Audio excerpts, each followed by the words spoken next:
No credit history and little to no money down is gonna be hard to get you into an 83 grand car. It's highway robbery, my friend. I don't mean to burst your bubble too hard here, but that is unreal. And I am in $40,722 in debt. No credit, no money, and trying to buy an $83,000 BMW. On top of that, shady dealers will happily sell you things you don't need, plus financing regret and a whole lot of debt. I see that you're looking at the red M3 that we have on the lot. Yeah, the man, 16,000 miles, if I'm not mistaken. Yep. This is your first car loan? Yes. Are you adding a co-signer or are you putting any money down? It's just me. My mom didn't want to help because it was too expensive. Do we have anybody that could co-sign for you at all? Nah, everybody's just doing their own thing, so I'm just out here doing it myself. I want to help you out as much as possible. But you being a first-time buyer, not really having any heavy credit history, that's going to be a tough call, especially with very little amount down. Do you think you can possibly put any more money down? I get paid this weekend. I can give you maybe another $200. First-time buyer with no credit history, almost no money down, and he wants to buy an $83,000 BMW. He's getting paid and can only come up with $200. That's a guy living paycheck to paycheck. That's a guy who does not need an $83,000 car. These cars are for people who have worked hard, saved their money, made good financial decisions, and actually have the income to afford them. Not somebody who's going to struggle just to fill up the gas tank. Are you open to other options? Let's say, for example, a Civic Si. Would that be something you're interested in? Honda. It's still a fast car, but it's a little bit more within our budget. It's just a Honda, though. My friend's got an M5 with the same circumstance. I understand. We want to be cool with the gang and all of that, but we have to work with what we have. No credit history and little to no money down is going to be hard to get you into an 83 grand car. Buying a car because your friend had one is one of the worst reasons I've heard.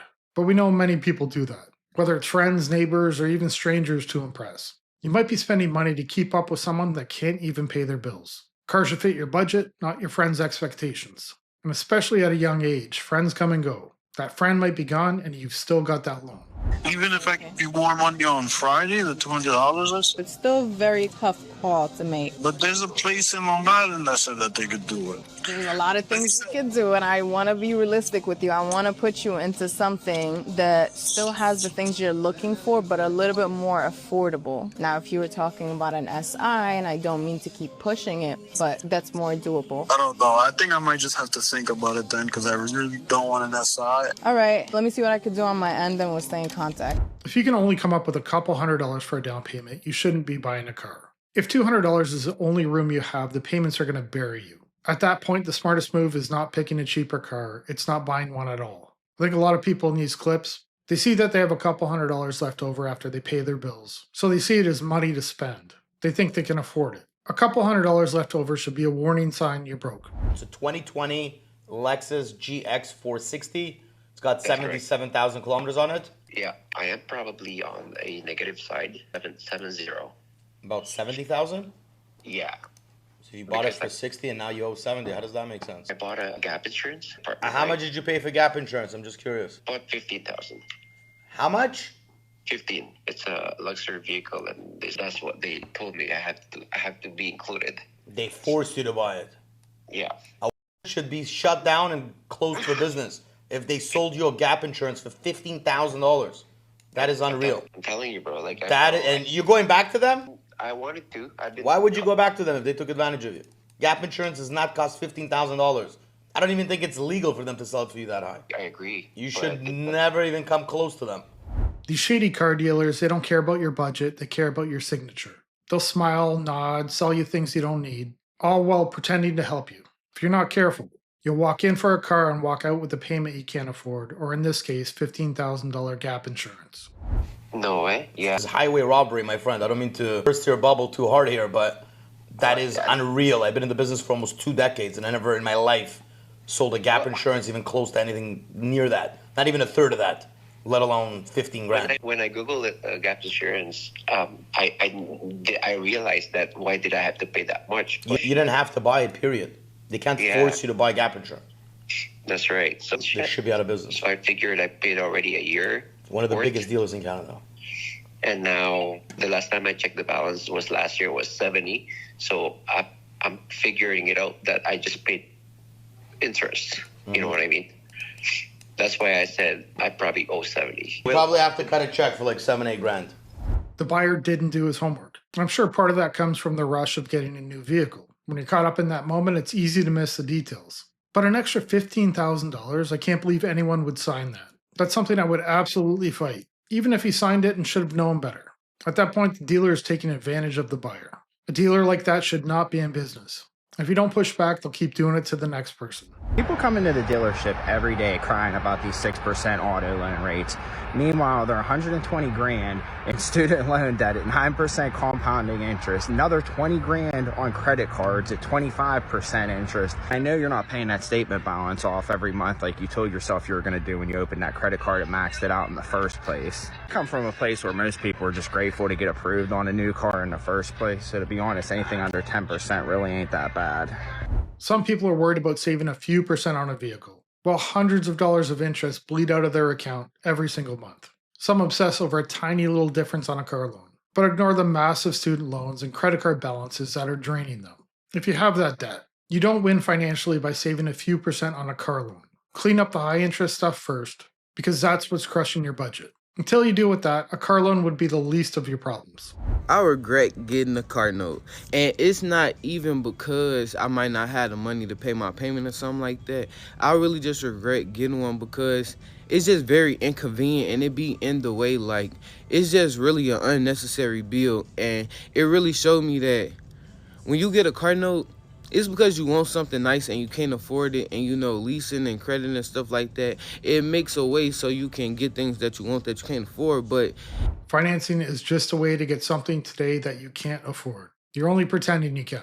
The price looks smaller, but the reality doesn't change. If you need 5, 6, or 7 years of payments to make it work, the truth is you couldn't afford it in the first place. Financing does not make something cheaper. It just stretches out the payments long enough to make people think it's a good idea. it's like, like, them payments be in a way. It most definitely be in a way. And especially at my age, because it's so much I want to do. I ain't gonna lie, if I could today, I would let come pick that car up and I would go save my money and go buy me another car. Just because it just be in a way for real. And this is really for the people that's thinking about getting one. It's not for people that already have one. I mean, yeah, use the comments to like speak your truth, but come on now, be respectful. Every vehicle I've financed, I've thought the exact same thing. I would have been willing to let the car go if they would just come pick it up. After a few payments are made, you start adding it up and you realize it would have made much more sense to save and find something you could actually afford. Something that fits in your budget. Did anyone else's parents like ingrain into their child's brain that like you would literally die if you like went into credit card debt? Or was that just me? Because like I didn't have a credit card until I was like out of college. Do you know how insane that is? I was petrified to have a credit card because like they were like, if you have a credit card, you will die. She grew up being told not to get a credit card, and it probably ended up helping her. Her parents drilled it into her so seriously that she avoided debt completely for a while. She finally got her first card after college. She was a little bit older, a little bit smarter, and hopefully ready to handle it. We see so many people her age and younger deep into debt, $30,000, $100,000. Her parents teaching her this really helped her, instead of learning through expensive mistakes like most people. I am 28 years old and I am in $40,722 in debt, and I want to talk about it. And before I break down my debt, I just want to say, growing up, my family, we didn't have those money conversations. I didn't have anyone in my life that could teach me, about all these financial things that I'm starting to learn now. But like when I was young and I started getting credit cards, like I didn't know any better. I was so naive. Why did 21-year-old me feel the need to have 7 credit cards? A lot of young people think they need a credit card the second they can get one. Some of it's pressure, everyone around them has one, so they think they're supposed to. But most of the time they're not ready for it. They don't understand the interest, minimum payments, or how fast a balance can snowball out of control. They want the freedom a credit card gives, but not the responsibility that comes with it. And that's where they get into trouble. Here's the breakdown on my debt. And mind you, I don't have a car, so I don't have a car loan or anything. And I don't have a mortgage or anything, so all of my debt is loans, student loans, and credit card debt. To start with my loans, I have an Upstart loan, which is $11,891. And I have a SoFi loan, which is $18,630. And then I have my student loans, which is $8,370. And then for my credit cards, I have a Best Buy credit card that has $1,685 on it, my Chase credit card, which has $145 on it, and then my Apple credit card, which I regret ever getting this card, but I have $4,205 on it. The problem isn't just getting one credit card. It's how fast people open up 2, 3, 4 accounts. The more accounts you have, the easier it is to lose track of what you're spending. A little balance here, a small charge there.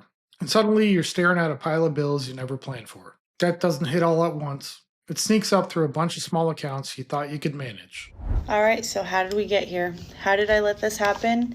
I honestly, starting young with all the credit cards that I had, I just fell into the, rat race, and going to stores, it was always, if I saw something I wanted, I just got it, and I was like, I'll just put out my credit card and I'll figure it out later, or I'll pay it off, like whatever it was. And then sometimes I would pay it off, sometimes I ended up spending too much that I couldn't pay it off, so then it would leave me with a balance, and then I would keep doing that. And then before I knew it, I had such a high balance on my credit card, that on multiple credit cards, that I then had to take out a loan to pay off those credit cards to consolidate that debt, because it was just too overwhelming for me, and I did it all over again. For me, the little purchases here and there, $50 here, $50 there, $100 there, like it adds up. And if you're not tracking, and if you're not truly understanding what's coming in and what's going out,